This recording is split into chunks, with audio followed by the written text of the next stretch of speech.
And we do need a little love in the world. Love is all you need, right? Well, it's maybe not all you need, but it's a big part of what you need. Certainly can strengthen you, certainly can make a difference, even in the most critical times. And a couple of people that are here with me today embody that. And I will tell you why. My experience was being a single mom trying to raise a son and take care of a dying parent whom I loved very, very much. She wanted to stay in her home. She didn't want to sell her home. She didn't want to have to move out. And so we all lived together in a tiny little house. And I worked 3 jobs. And there were times I can tell you that I don't remember how I got through. But I will tell you that one of the only reasons I was able to make it through was because of the organization that's represented today. And it wasn't just because they were there to be paid by the hour.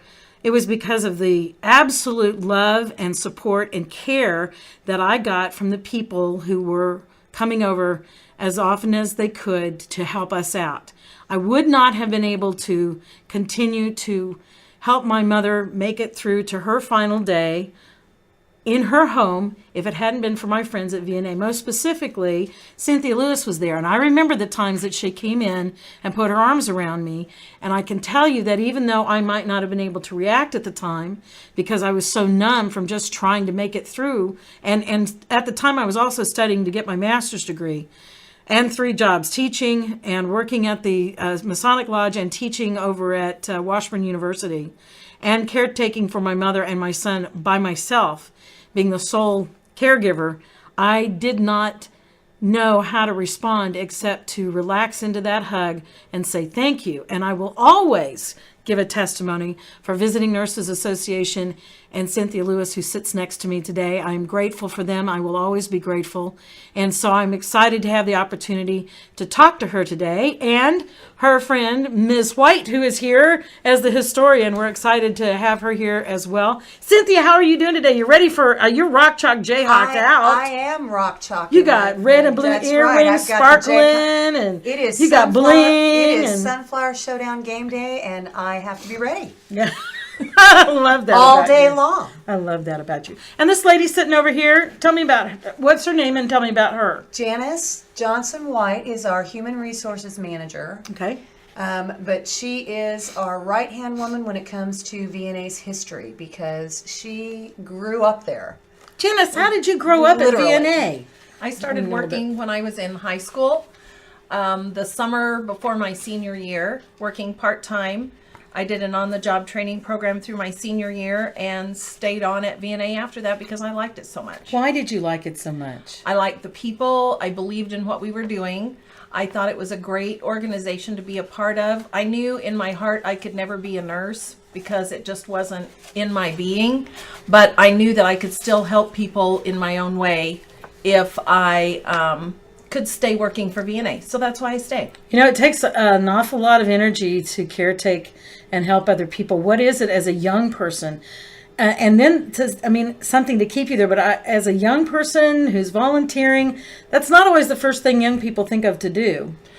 No, part of it was we had a very good friend. She was my other mother, Helen Blake, who worked as the secretary bookkeeper, and Marcia Laupy, who I was eventually became a director, but she was one of our first nurses.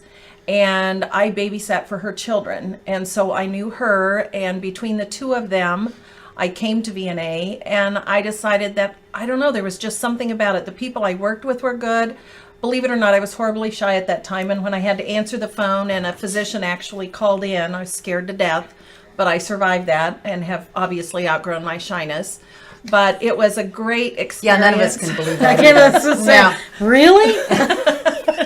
That's awesome. And my parents brought me up to help others. They were always doing things for neighbors or friends or whatever. So it was just kind of a natural part of growing up. So you were there when Cynthia came along. Oh, yeah. And what did you think? I liked her a lot. I liked her a lot. Is she wonderful? She's fantastic. Yeah, she is fantastic, and I can attest to that, as I just did. You have that touch, my friend, that kind of heals the heart, even just with a touch. That's a very special thing.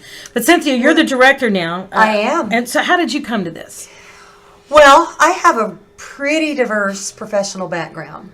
Done a lot of different things in my day. I know you were a dispatcher. But yes. Yeah. But one of the things that I always knew was I wanted to be in an industry that took care of people. And I've done that different places. I did it in community mental health in Topeka, and then I worked in hospitals. And I wasn't providing the hands-on care, but I worked with staff on the quality side and helped them provide the care that they did. And I had the opportunity to come to visiting nurses, and I was reminded once I got there how much I loved and had missed community-based care. It truly is my passion. Why? Because it is an opportunity to, when someone goes in the hospital, you see them for a very short period of time.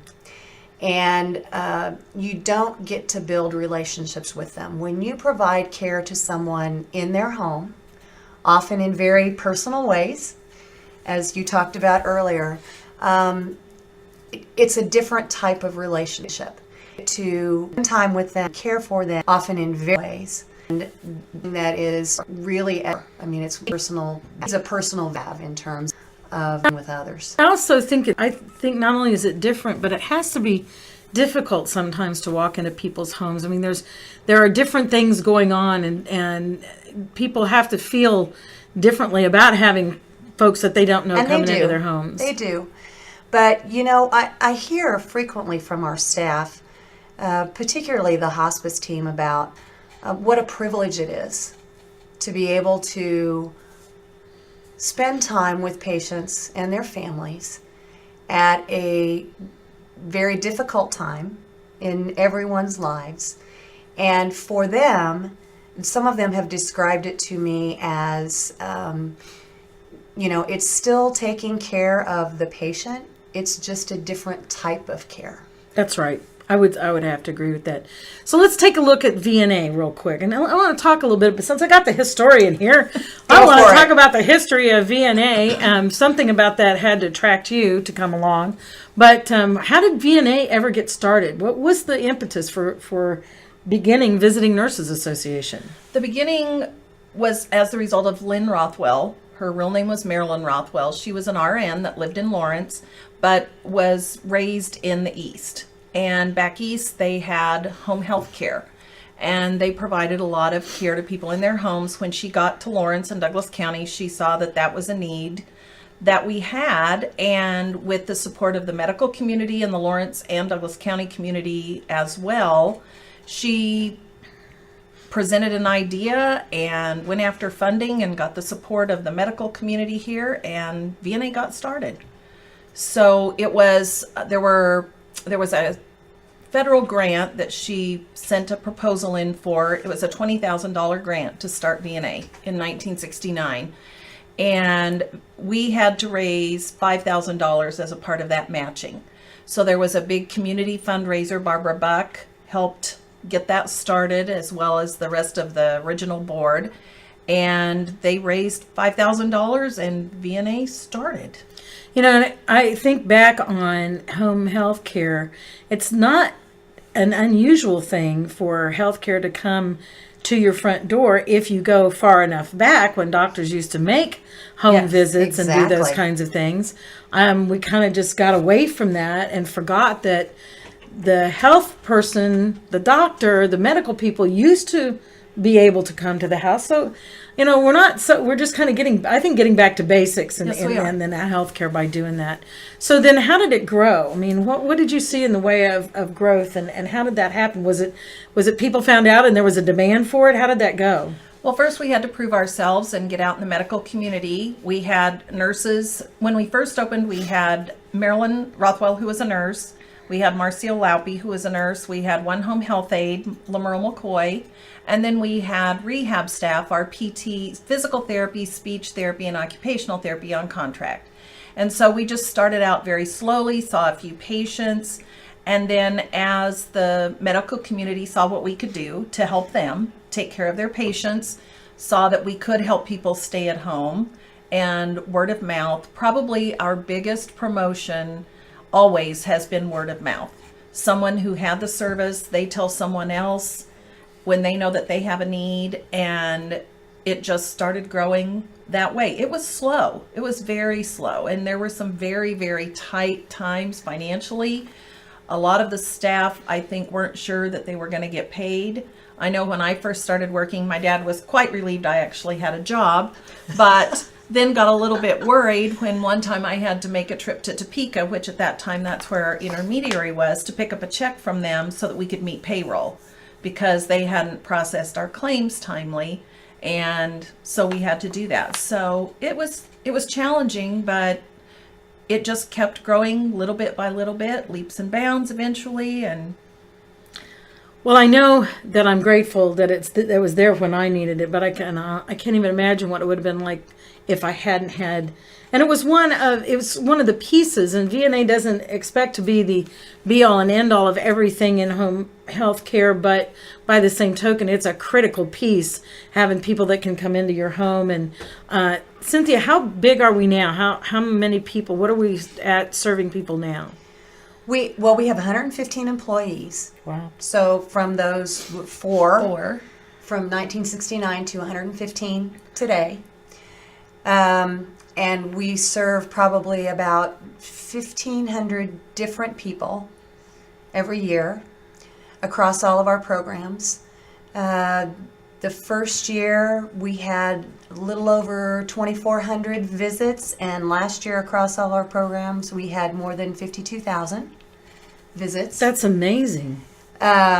So it really has become part of the continuum of care in this, not just in this community, but across the nation. But for us, it's very significant. Well, you talked about different programs, so let's go over those and what they do. We have a certified home health that provides skilled care. So they provide skilled nursing care, physical therapy, occupational therapy, speech therapy, and home health aid services. And social work. Janice has to keep reminding me. Well, that's all right. That's why she's here. I know. That's why she's here to help me remember all the details that I'm forgetting. Okay. And social work. And a lot of those referrals come from the hospital. We get a lot of referrals from LMH for people who are coming out of the hospital and need additional services at home. But we also get referrals from physician offices for someone who either has an acute illness or their health is declining and they want to try to keep them out of the hospital. So that's our home health program. One of the requirements for that program for reimbursement is that a patient be homebound, which there are a lot of people who aren't and or don't want to be homebound. But what Medicare says, and many other payers follow what Medicare regulations say, is that it requires severe and taxing effort to leave the home, and for limited reasons. So, for example, they can go to church or they can go to doctor's appointments, but typically they need someone else to transport them to those appointments. But not the casino. But not the casino. No, can't go to the casino and get services paid for under home health. And then we have our hospice program. And you're familiar with our hospice program.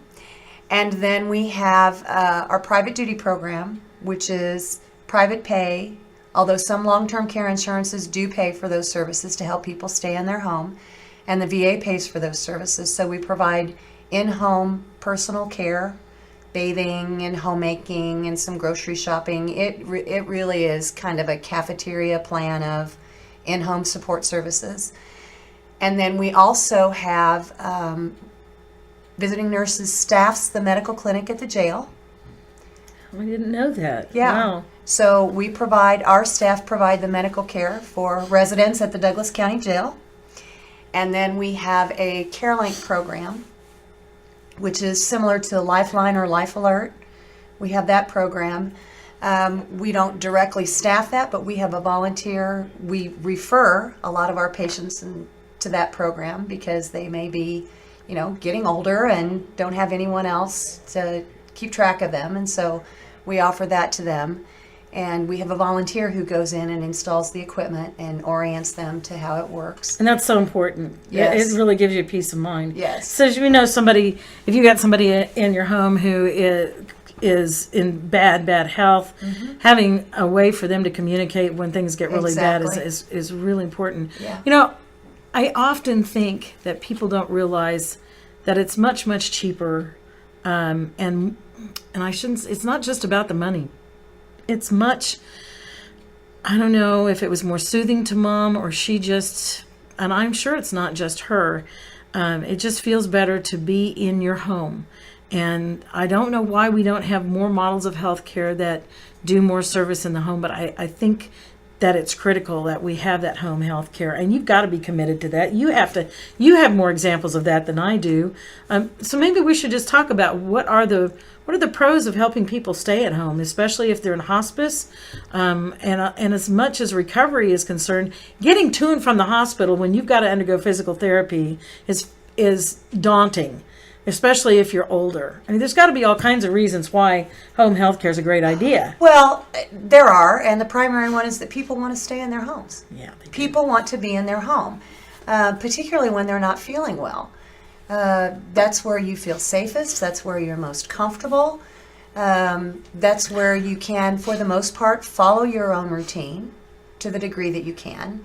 Anytime you go into the hospital or a facility, they can provide very good care, but to some degree you're at the mercy of their schedule, their routine, because they have to have a routine in order to care for the volume of patients that they do.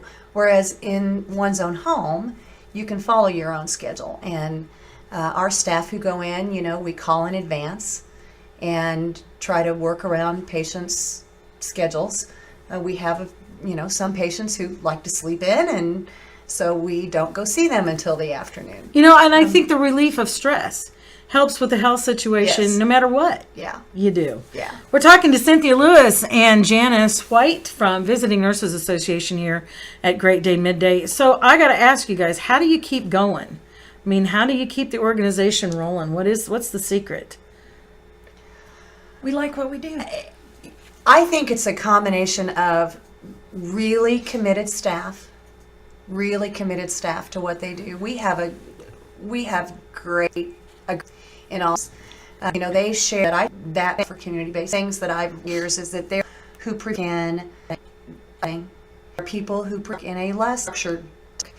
They're different, and so the people who prefer to work more independently and have some, they want some autonomy to kind of set their own schedule, and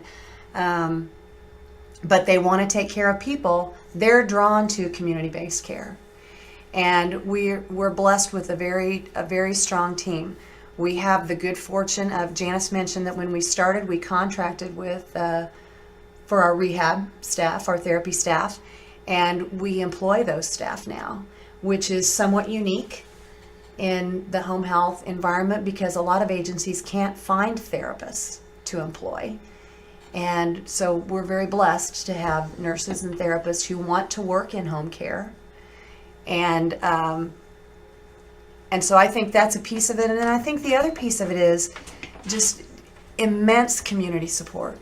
It's just incredible. Well, this is one of those things we get from this community. This is one of those things for me that everybody in the community knows somebody that's had to have a little help to stay in the home. I guarantee that there are very few people in this community that haven't been touched in some way by this issue. And there's a lot of fear that goes along with it because you don't know. People are recommending different things to you. And I remember people coming in and telling mom she needed to get a reverse mortgage and go to she did not want to do that. And there were people that were pushing this and that. And I was like, guys, we're going to go with what she wants to do because she's been saying she wanted to do this since long before she got sick. So we didn't start with when she got sick. But I imagine which is great because a lot of people don't do that. Yeah, then you don't really know if it's right. But I wonder then, what are the obstacles that you run into like that? I mean, do you run into people that are trying to get the folks to move out of their homes, or what do you run into? Anything along those lines? Because I know I had it. We have some of that, and in some cases, because family is removed or whatever reason, there are some people who they have to go live in a facility. Sure. Because there are there are not the full range of options to help them stay in their home. So what should we be thinking about? Maybe let's do this. What is it that we should think about as we have parents, grandparents, even ourselves, who may run into a situation where we are debilitated and not able to function as we are used to functioning? What would you recommend that we do to make sure that we're being taken care of the way we want to be taken care of? Everyone should advance plan. How do you do that? Well, as you talked about, you know what you want. Your mother knew what she wanted. That's right. And she was very clear about it before she got sick. And that's my first recommendation, is that people need to make decisions about how they want to live their life at every stage, and make that known to people who love them, and then write it down. It needs to be written down somewhere, and it doesn't necessarily have to be done by an attorney, but it does need to be witnessed by someone so that they... So you could write a statement and have a notary there, and then have them notarize it. Okay. And that includes, where you want to live, what type of care you want to receive, what type of care you don't want to receive.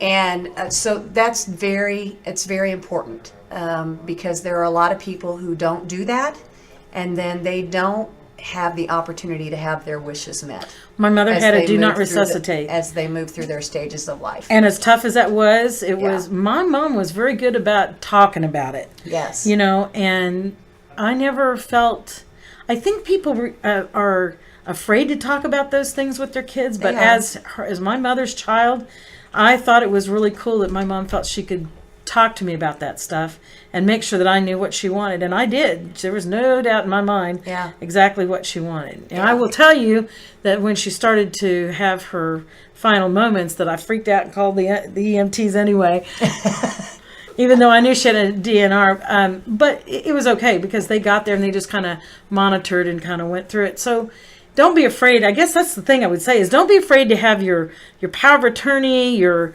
whatever, who do you want to make your medical decisions? And then, do you want to stay at home as long as you can? Right. Write that stuff down. That's important. Right.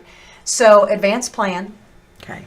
And then I think the other thing, then educate yourself about what resources are available to you. That's smart. For whatever is going on in your life.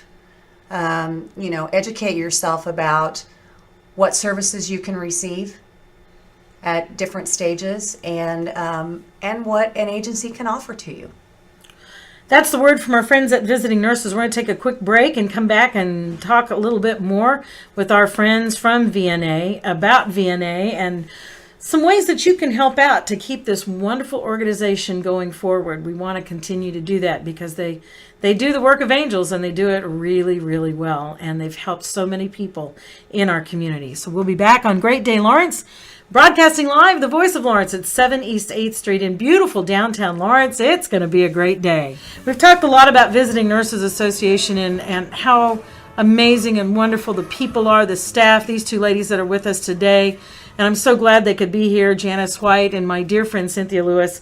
And I want to tell you that if you have the opportunity to support this organization, please do, because they do the work of angels. You'll hear me say that every time I talk about VNA, because that's what they did for me personally. So I have a testimony of the gentle kindness and goodness that it emulates who they are and what they're about. These are the people that come at those times when your feelings are most tender and the crisis can be overwhelming, but they are there and they lend their time, their intellect, and most of all their compassion and strength to you on a personal and wonderful level. So support them.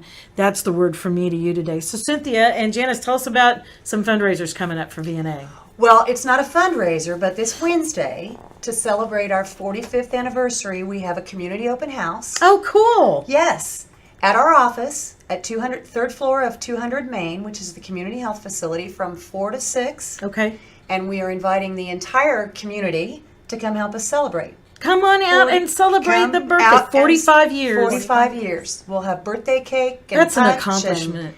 And hope that everybody comes. Well, okay. We may run out of cake, but That's all right. We'll have lots I'll of- post it we'll out have there on lots our of love. Facebook page. That's very cool. And then our signature fundraiser, 3D, Dine, Dance, and Donate, is scheduled for Friday, April 11th at Abe and Jake's. Oh, that'll be fun.